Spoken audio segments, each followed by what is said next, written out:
Assalamualaikum warahmatullahi wabarakatuh. Jumpa lagi dengan saya Robit Fahmi. Teman-teman semuanya, hari ini politik semakin memanas. Anies Baswedan sudah mulai konsolidasi, dia mulai turun ke bawah. Bahkan baru-baru ini dia menemui salah seorang tokoh di Situbondo, yaitu Kiai Khalil, yang memang dia banyak pengikutnya. Terus kemudian ada lagi Ganjar Pranowo yang dia diberikan sanksi oleh PDIP karena dia menyatakan siap menjadi capres. Tapi calon lain belum memperlihatkan batang hidupnya. Baru-baru ini Prabowo Subianto justru mendapatkan penghargaan atas kinerjanya. Lantas hari ini kita akan membahas apa?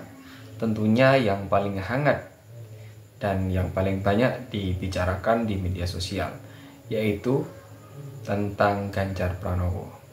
Ketika sosok Ganjar yang sudah 2 periode menjabat sebagai gubernur Jawa Tengah, dia karir politiknya hanya satu, menjadi presiden atau hanya menjadi politisi yang terus membesarkan partainya.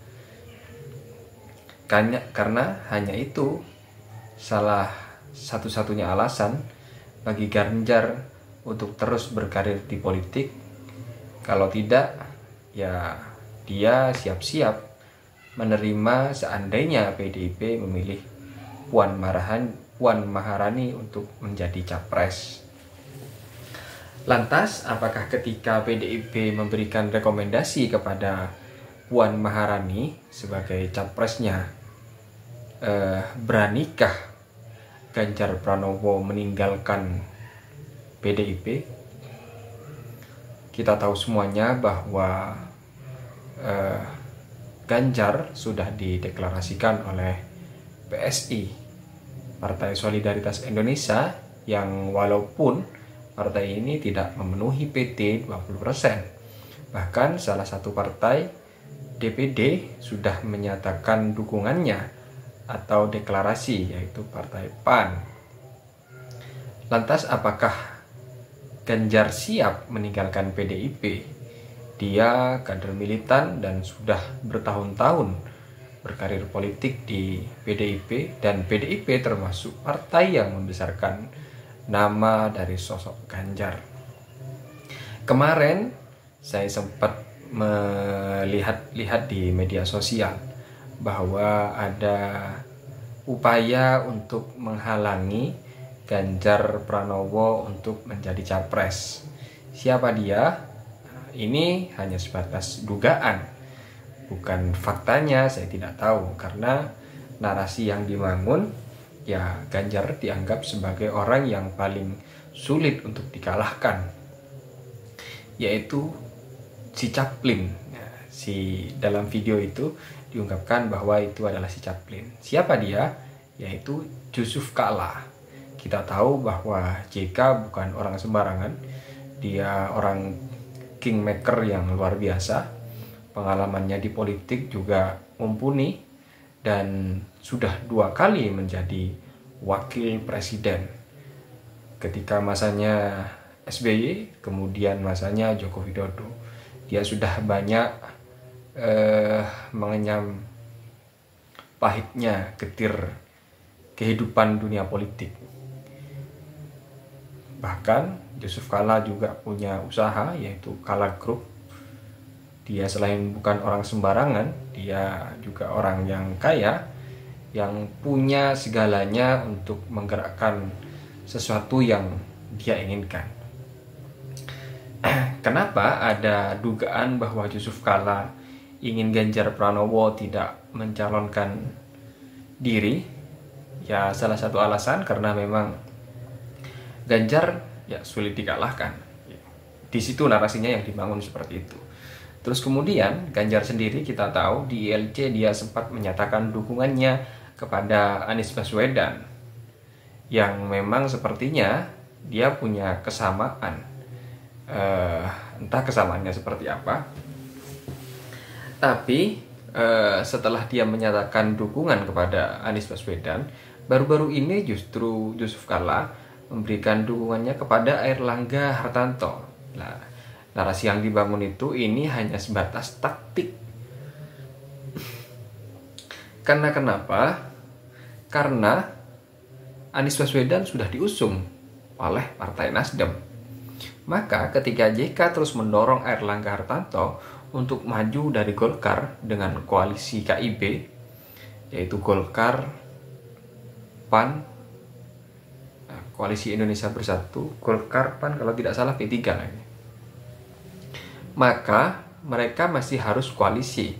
Salah satu koalisi yang paling logis yaitu Puan Maharani. Bisa jadi Puan dijadikan wakil atau Puan dijadikan capres. Jadi Puan berpasangan dengan Airlangga Hartarto.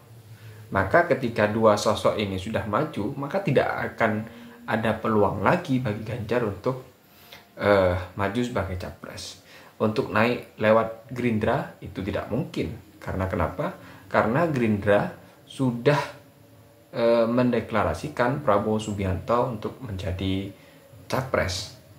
Dan sejauh ini kita tahu semuanya bahwa Gerindra sangat dekat sekali dengan PKB. Dan ada kemungkinan Gerindra akan berpasangan dengan Muhaimin Iskandar. Jadi secara peta, kalau ini sesuai dengan skenario seperti yang dinarasikan itu, skenario yang dibangun oleh Ganjar Pranowo, maka ada 3 calon, yaitu Airlangga Hartarto dan Puan Maharani. Terus kemudian ada Anies Baswedan dan AHY. Terus kemudian ada Prabowo dan Muhaimin Iskandar. Maka di sini sudah kita lihat di satu sisi Puan Maharani yang dibangun, yang dicobloskan akan memecah belah PDIP. Karena kenapa? Ada sebagian elit politik yang menginginkan Ganjar maju sebagai capres. Nah, ini akan memperlemah kekuatan koalisi Puan dan Airlangga Hartarto.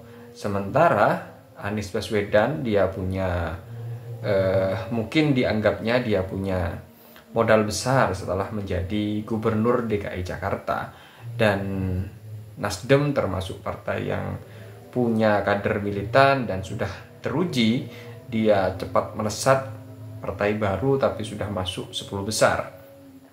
Dan mungkin pandangan Yusuf Kalla melihatnya Prabowo dan PKB akan mudah dikalahkan dengan Anies Baswedan dan AHY dengan kekuatan yang mereka miliki, yaitu ada Nasdem, Surya Paloh di belakangnya, terus kemudian ada Demokrat dengan kekuatan yang dimiliki oleh SBY. Tentunya dua sosok ini bukan orang sembarangan.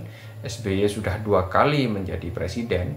Dia tentunya paham betul bagaimana peta politik di Indonesia dan punya kekuatan yang luar biasa. Dan kemanakah kekuatan atau arah dukungan dari Presiden Joko Widodo seandainya Ganjar Pranowo tidak maju? Nah, ini yang menjadi teka-teki. Sebab seperti yang saya sampaikan sebelumnya, bahwa setiap rezim yang akan habis masa jabatannya, dia akan memilih calon tertentu untuk dia dukung, untuk meneruskan programnya, terus mengamankan posisinya, terus untuk memperkuat orang-orangnya agar tetap berada di posisi yang nyaman dan aman. Jadi bagaimana tanggapan teman-teman? Mungkinkah Ganjar Pranowo meninggalkan PDIP? Ya, kita lihat saja bagaimana dinamikanya ke depan.